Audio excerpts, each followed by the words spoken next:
Bueno, esta cuarta clase lo que vamos a ver es, vamos a empezar a ver la célula, que es un poco lo que vamos a trabajar durante toda la biología uno, o sea, lo que vamos a ver está más enfocado a una biología celular, porque es lo que ustedes necesitan como para entender los procesos y todas las reacciones y las cuestiones que se originan en materias que van a venir después o que están cursando en este momento. Vamos a hacer mucho hincapié en lo que es célula, vamos a empezar viendo las células, en la célula en general, y después vamos a ver células procariontes y células eucariontes, o células procariotas y células eucariotas. Eh, ¿Qué es la célula? Ya hemos estado hablando de lo que es la célula, y lo que podríamos decir de la célula es que, así como en química el átomo era la menor porción de materia con características propias, en biología la célula es la unidad estructural y funcional de los seres vivos. ¿Por qué esto de unidad estructural y funcional? Estructural porque es lo más pequeño que puede ser un ser vivo, ¿sí? Un ser vivo puede estar formado por una célula, pero no puede ser más chico que eso. O sea que es la unidad. Y después vienen organismos que son pluricelulares, organismos que a partir de esa pluricelularidad forman tejidos y forman órganos, pero es la menor porción. ¿Y por qué funcional? ¿Por qué es la unidad funcional? Porque adentro de una célula se pueden llevar a cabo todas las reacciones y todos los procesos necesarios para la vida. O sea, una célula puede cumplir y puede ser autónoma perfectamente y puede ser un ser vivo en sí.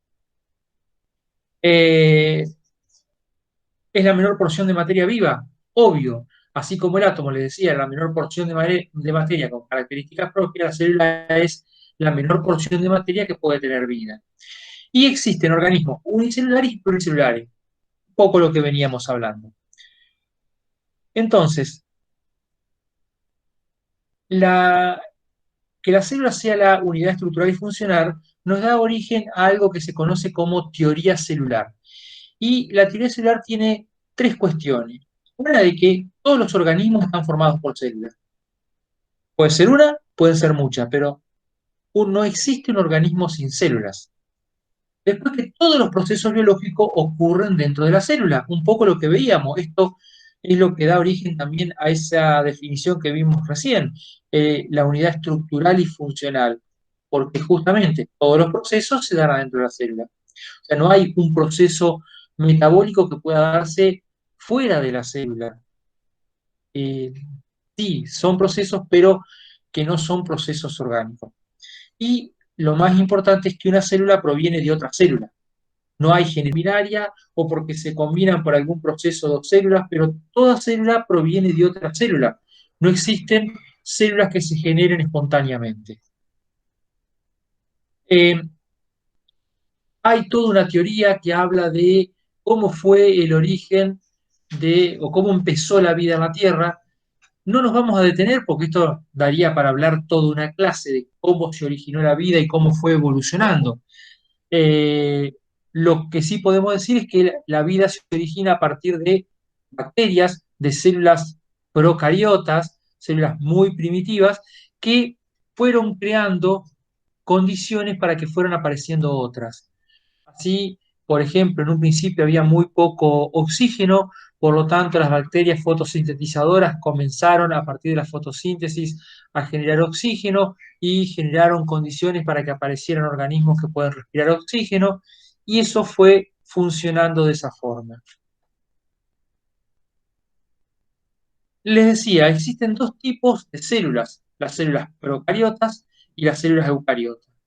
Las células procariotas son células más primitivas, no es que sean menos evolucionadas, son células que aparecieron primero, fueron los primeros organismos que aparecen, las células procariotas, y no tienen un núcleo definido. En el núcleo de la célula ya vamos a ver que está fundamentalmente el ADN, que ya vimos cuando vimos compuestos orgánicos, que el ADN era donde se encontraba, era un compuesto orgánico donde se encontraba la información genética. Todo lo que un organismo es, todo cómo se comporta, tiene que ver con este ADN. Bueno, en el núcleo se encuentra esa información.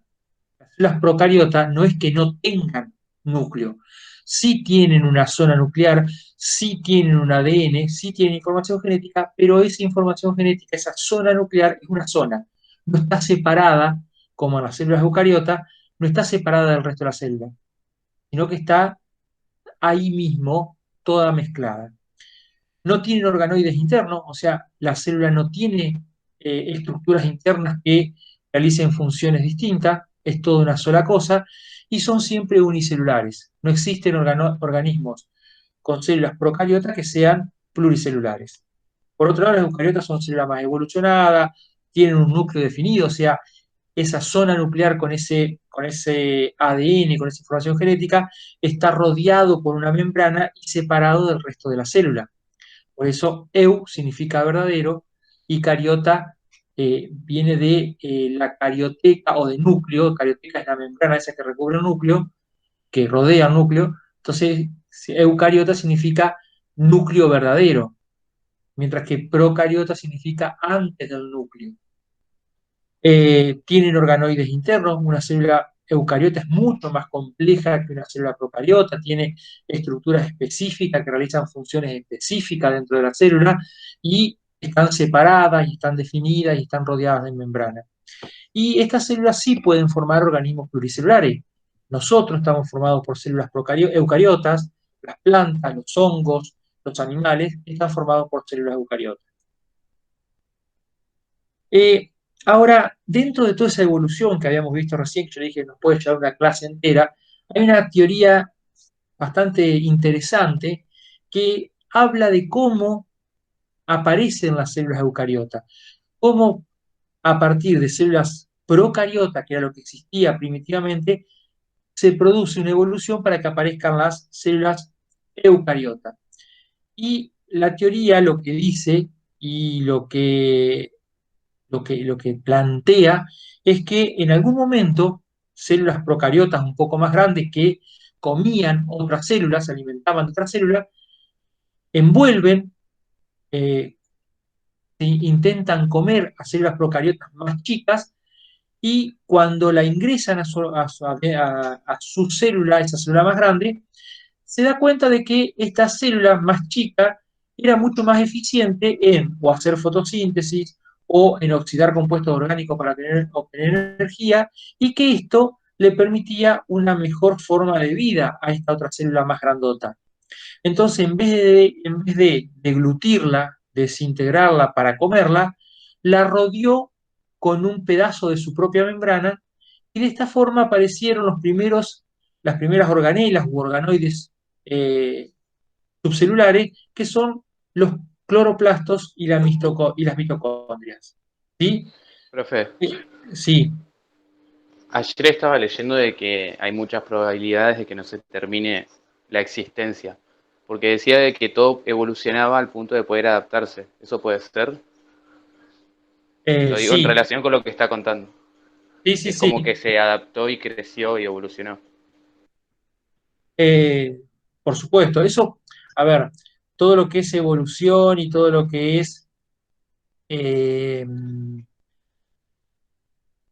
adaptaciones, eso lo vemos en segundo el año que viene cuando veamos especiación y cómo los organismos se pueden adaptar.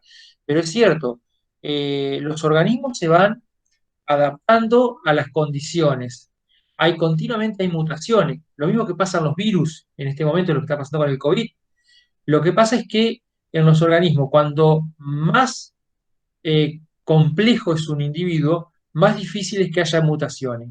Los virus es muy fácil que muten, porque no son organismos, no son seres vivos, ya se lo conté la vez pasada, sino que son estructuras, lo vamos a ver en la próxima en una par de clases más adelante, son estructuras y son muy simples, entonces pueden mutar muy fácil. Las bacterias mutan bastante fácil también, ya vamos a ver algunos cambios que pueden sufrir las bacterias, pero cuanto más complejo es el ser vivo, más difícil es que se produzca una mutación. En las plantas superiores y en el hombre, ¿se producen mutaciones? Sí, pero es mucho más raro que esa mutación se produzca, que pase la barrera de todo lo que es la regulación y el control y que sea una mutación que prevalezca. Pero es cierto, el pelo rubio y los ojos celestes, se supone que ha sido una mutación que apareció en algún momento hace algunos millones de años. Y que en algunos lugares del planeta las personas rubias y de ojos celestes estaban mejor adaptadas para vivir que las personas de piel oscura. Entonces, mejoraron, pero estamos continuamente cambiando y continuamente adaptándonos. Los seres humanos lo mismo, ¿sí? Hay muchísimas cosas que existían hace millones de años, eran normales y hoy no existen.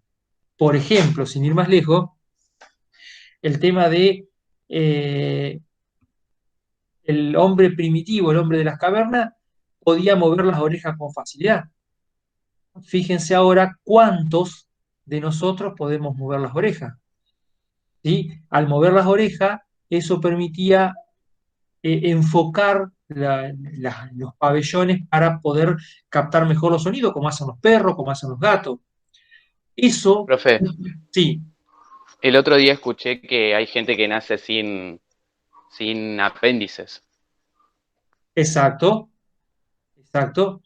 Ya vamos a llegar en algún momento, el apéndice, justamente en el hombre primitivo que comía muchos cereales y muchas hierbas, muchas hojas, era necesario porque ahí, esa es una teoría, no está comprobado, pero que ahí había una simbiosis con ciertas bacterias que le permitían digerir mejor la fibra y aprovechar la fibra, ¿sí? Claro, Eh, también había visto que decía que era porque comían carne cruda y eso. Sí, también, o sea, hay varias teorías, pero la más fuerte es de que las bacterias podrían digerir la fibra. Hoy vos comés, ¿por qué cuando hacemos dieta nos mandan lechuga? Porque la lechuga tiene un montón de minerales, vitaminas, eso, pero la mayor parte es agua y fibra. La fibra no la podemos digerir, o sea que la fibra pasa derecho por nuestro sistema digestivo sin aportar demasiada energía, ¿sí? Entonces, el hombre primitivo que comía mucha fibra necesitaba esa simbiosis para tomarla. Cuando el hombre empieza a hacer agricultura, que empieza a comer harinas, empieza a tener mucha energía de las harinas. Cada vez depende menos de las fibras, entonces eso se empieza a atrofiar porque prácticamente no se usa y hoy es una molestia. Inclusive hay algunas personas que pueden nacer sin el apéndice. Entonces, eso es un síntoma de evolución. Todos evolucionamos. Pero sigamos con el tema de la endosimbiosis. Entonces, les decía, esa bacteria grande envuelve a la bacteria chiquita y la mantiene ahí. Y de esa forma, las dos empiezan a vivir en simbiosis, la célula más grande liberándose de hacer fotosíntesis o respiración celular porque lo hace la célula que había incorporado, y la célula más chiquita que había quedado adentro, sabiendo que depende de la célula grande, pero que tiene un lugar que está protegida, que no va a ser comida por ninguna otra célula, y que le aporta, además de esa protección, comida, elementos para que pueda desarrollarse sin problema. Esa teoría de la simbiosis es muy firme, inclusive hoy las mitocondrias y los cloroplastos tienen una estructura muy parecida a bacterias. Y eso refuerza aún más. Tienen un ADN como el que vamos a ver ahora que tienen las bacterias, desnudo, no tienen zona nuclear, o sea, tienen una zona nuclear pero no tienen un núcleo verdadero, pueden hacer algunas proteínas y pueden dividirse por fisión binaria. Pero sigamos. Ahora sí, hablamos de la célula procariota. Esto es una célula procariota, ¿sí? Lo que yo le decía es una célula que tiene muy primitiva. Acá está el cromosoma, el ADN, eh, que no está rodeado por una membrana, sino que eh, hay una zona nuclear, una zona que no está separada del resto de la célula, tiene algunas estructuras, pero más que nada son estas inclusiones que son gotas de lípidos, de proteínas, de cosas que no tienen mucho sentido. Y digamos que no son que no tienen función específica, que no son organoides. Después tienen estas estructuras que pueden aparecer, que son los mesosomas, son parte de la membrana celular de la misma célula procariota. Y estos puntitos que se ven acá son las únicas estructuras que tienen adentro las bacterias, también las van a tener las células eucariotas, y que se llaman ribosomas y tienen como función sintetizar proteínas. Cuando hablamos de las estructuras que forman la célula procariota, vamos a ver que tenemos dos grandes grupos. Las estructuras invariables, que son estructuras que se encuentran en toda la célula. Las estructuras invariables están en toda la célula y son, por ejemplo, la membrana plasmática. Si bien no hay membranas internas, pero sí hay una membrana que rodea toda la célula. ¿Sí? Y tiene funciones fundamentalmente de protección y de relación con el medio. El mesosoma, que ya vimos que es una estructura que está adosada, que es parte de la misma membrana y que cumple distintas funciones dentro de la célula. El citoplasma también es una estructura invariable, que es una especie de líquido gelatinoso que se encuentra dentro de todas las células, no solamente las células procariotas, las eucariotas también tienen citoplasma, y en realidad es un líquido donde hay proteínas, glúcidos, lípidos, y se llevan a cabo algunas reacciones químicas, muchas reacciones químicas. Entonces, el citoplasma también es una estructura invariable. La región nuclear o nucleoide, esa zona donde está el ADN, un ADN desnudo, sin que esté asociado a proteínas, y los ribosomas y polirribosomas, que son organoides formados por ARN y proteína y que se encargan de la síntesis de proteínas, o sea, de fabricar proteínas. Esas son las estructuras invariables. Esas se encuentran en todas las células. ¿Cuáles son las estructuras variables que pueden aparecer o no en una célula, en una bacteria? La pared celular, algunas bacterias la tienen, otras no la tienen. Esa pared celular tiene funciones de protección y le da un poco de fortaleza, de rigidez a algunas células. Está formada, como ya la vimos, por mureína, que es un compuesto químico, una proteína, que es la que forma esa estructura. Algunas bacterias pueden tener flagelos. Los flagelos son como una especie, una estructura en forma de pelo, largos, y que le permiten moverse a la bacteria. Otras pueden tener fimbrias y pilis, que son pelitos muy cortos, y que más que nada esto aparece generalmente en bacterias que son patógenas, o sea, que causan enfermedad, porque esos pelitos les permiten pegarse, adherirse al organismo que van a parasitar. Las endosporas, que son una estructura, ya la vemos después, más adelante, reproductivas de sobrevivencia, que no todas las bacterias las producen. Inclusiones, que vimos que eran gotitas de grasas, de aceites. Los plásmidos, que son pedacitos de ADN que vinieron de otro lado, no forman parte del ADN de la célula, sino que la célula tal vez se comió otra bacteria o una bacteria estaba destruida, estaba rota y esta bacteria come un pedazo de ADN y lo conserva. Y las cápsulas, que serían como una estructura extra a la pared. O sea, todas las células tienen membrana, algunas tienen pared, y algunas otras tienen membrana, pared y cápsula. ¿Sí? Esas son las estructuras variables. Lo vemos acá, tenemos esto amarillo es la membrana, lo negro la pared y lo rosado la cápsula. Acá tiene dos flagelos, esto sería una bacteria de Escherichia coli, creo que es de Escherichia coli, es en realidad un dibujo.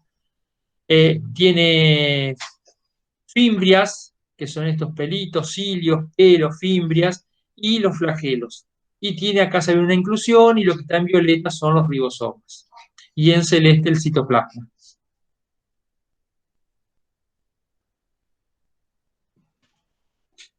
A partir de ahora me voy a referir a las bacterias. ¿Por qué?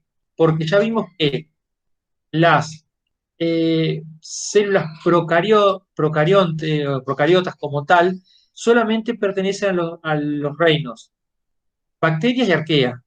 Y las arqueas eran una especie, eran un tipo de bacteria que con ciertas diferencias, y eso lo vimos la semana pasada, y con características de vivir en ambientes extremos. Pero entonces, cuando hable de bacterias, ¿por qué hablo de bacterias? Porque las bacterias son los organismos que tienen células procariotas y que son organismos unicelulares y que vamos a ver que hay algunas que son benéficas y otras que no lo son.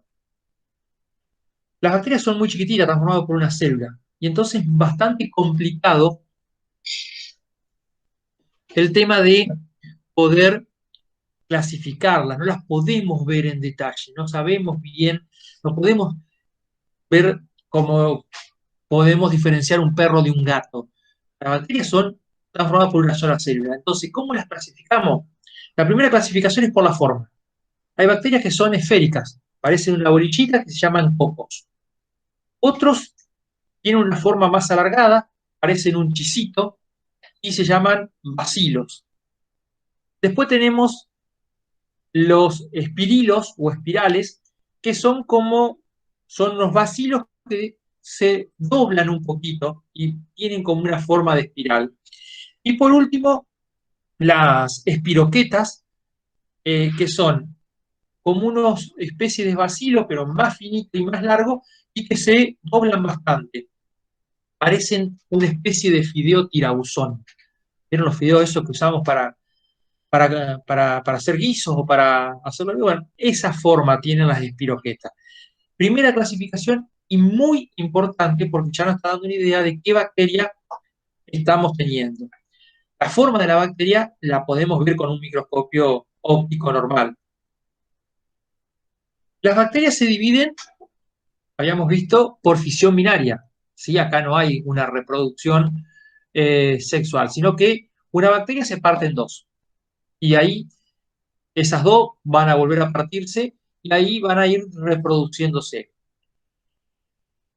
En principio, una bacteria va a ser idéntica a la bacteria que le dé origen.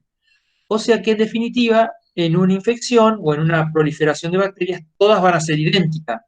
Lo cual no es bueno porque ante cualquier adversidad no habría una diversidad genética, serían todas iguales, todas morirían.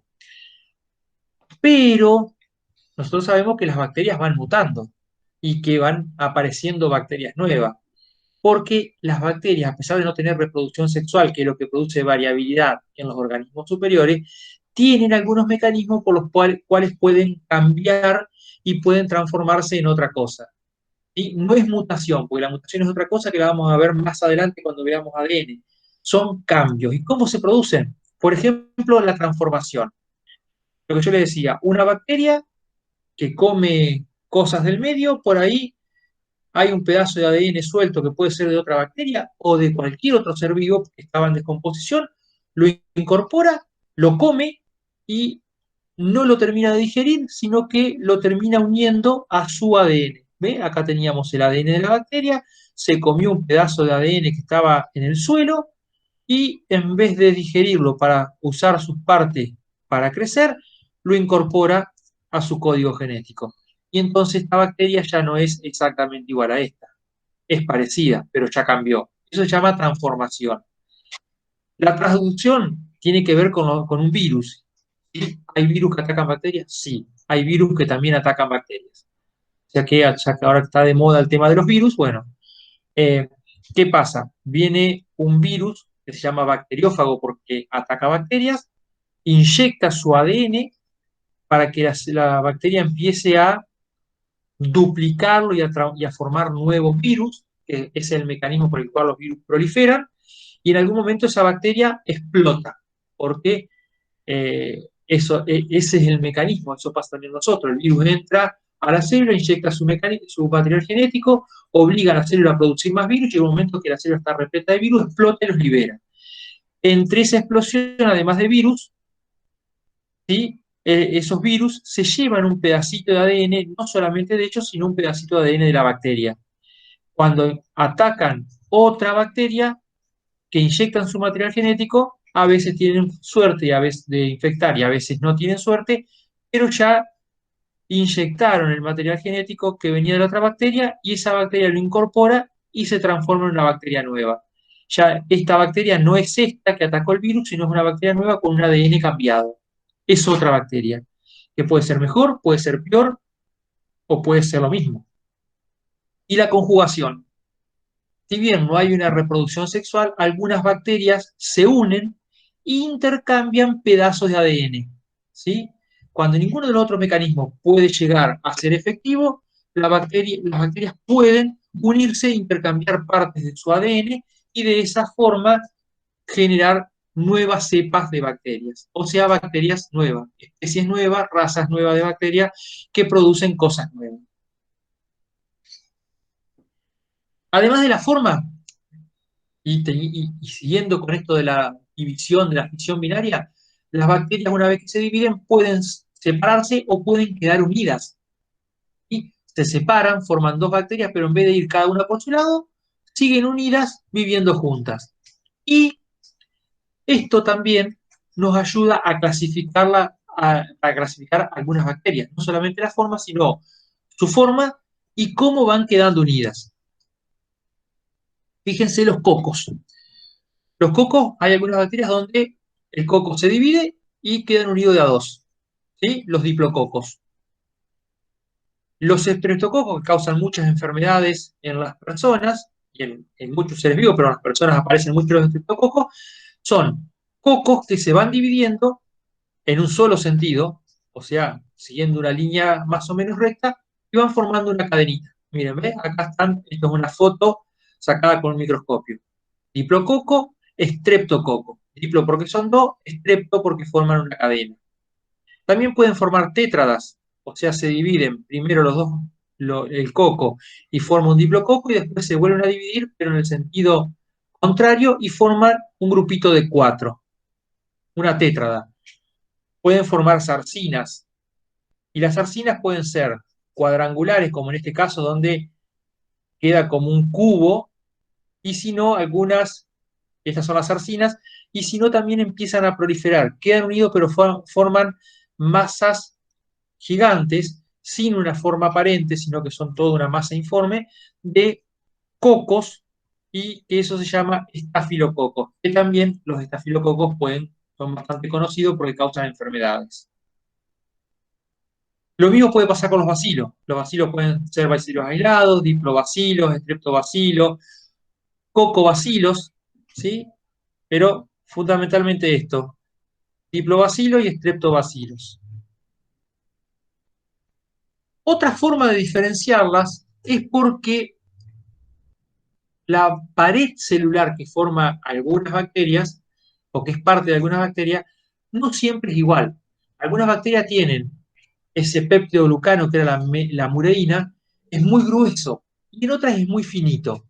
Entonces hay una forma, hay una reacción, y si ustedes leen el prospecto de un antibiótico, van a ver que dicen que es efectivo contra bacterias gram negativas o bacterias gram positivas.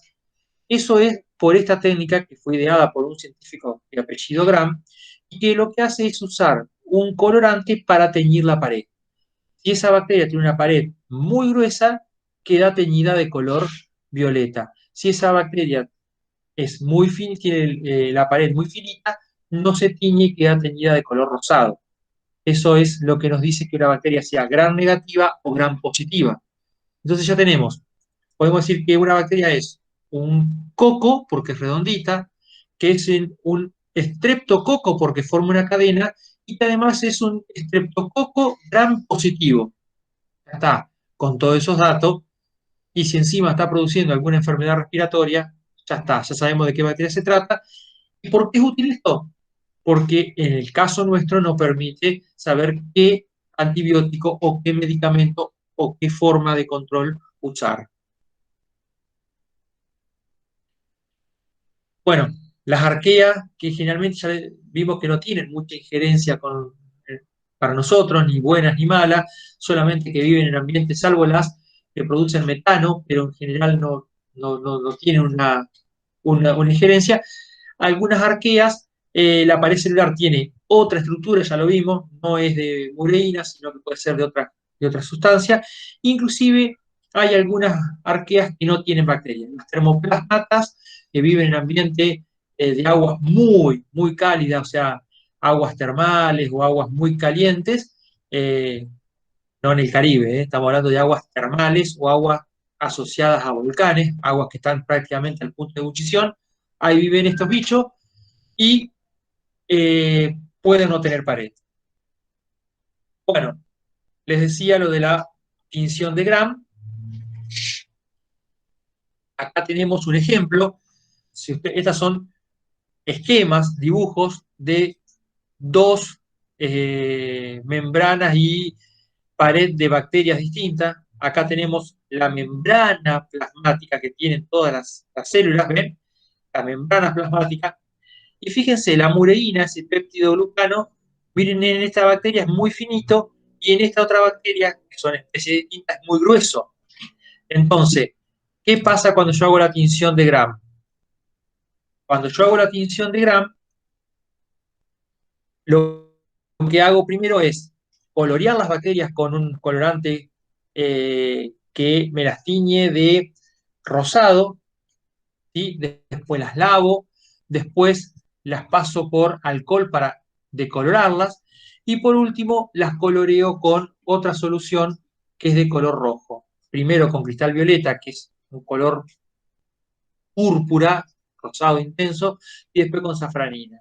Entonces, las gram positivas que se tiñeron en este primer paso y donde el lavado y el decolorado no alcanzó a decolorarla porque como es muy gruesa la pared, absorbió mucho cristal violeta. Fíjense que acá dice que son 15 segundos que se lavan con alcohol. O sea que es como para sacar algo, no todo. Entonces, como este era muy grueso y absorbió mucho cristal violeta, estos dos pasos no me la lavan. Y cuando las tiño con la safranina, es roja, la safranina no entra porque ya estaba todo teñido de violeta.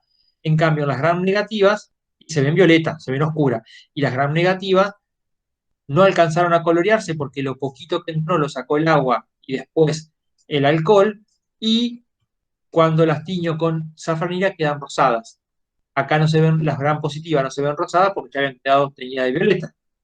Entonces, cuando yo miro el microscopio, puedo ver un bacilo teñido, algunos bacilos teñidos de violeta y otros teñidos de rosado. Los rosados son gram negativos, los violetas son gram positivos. Y esto, ¿y cómo se usa? Y sí, cuando yo tengo una infección por bacterias que no sé cuál es porque los antibióticos están fallando, no funcionan, se hace un hisopado, se pasa un hisopo por la zona donde está la bacteria, se pone sobre una placa, se hacen estos cuatro pasos y se mira al microscopio. Y ahí se dice son gram negativas o gram positivas. Y como para ir terminando, el tema de las endosporas. Las endosporas son estructuras de resistencia. Algunas bacterias, no todas, y generalmente los bacilos, las bacterias que tienen forma de chisito, son las únicas que forman esporas, y tampoco no todas, algunas forman esporas, lo cual es bueno, porque la espora es una estructura de resistencia. Cuando la bacteria se ve atacada, lo que hace es formar esa endospora que prácticamente en 10 minutos la puede armar y resiste, queda como dormida. Entonces los antibióticos no le hacen nada, el calor no le hace nada, las soluciones para desinfectantes no le hacen nada y queda ahí.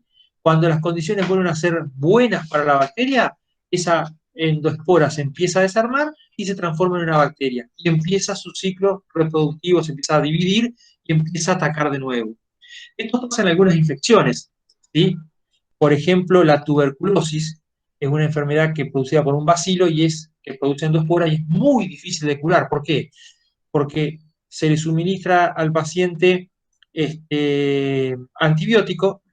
Cuando detecta el antibiótico, la bacteria empieza a formar endospora, la enfermedad entra en una etapa de resiliencia, o sea, de como que desaparece, y cuando dejamos de suministrar antibiótico porque parece que la persona se curó, las esporas que habían quedado adentro otra vez vuelven a la vida o se reaniman y arranca otra vez la infección. ¿Sí? Eso es la endospora. Y esta endospora puede, que también me sirve para clasificar la bacteria, puede estar en un extremo, en el medio o en una zona intermedia entre el extremo y el medio.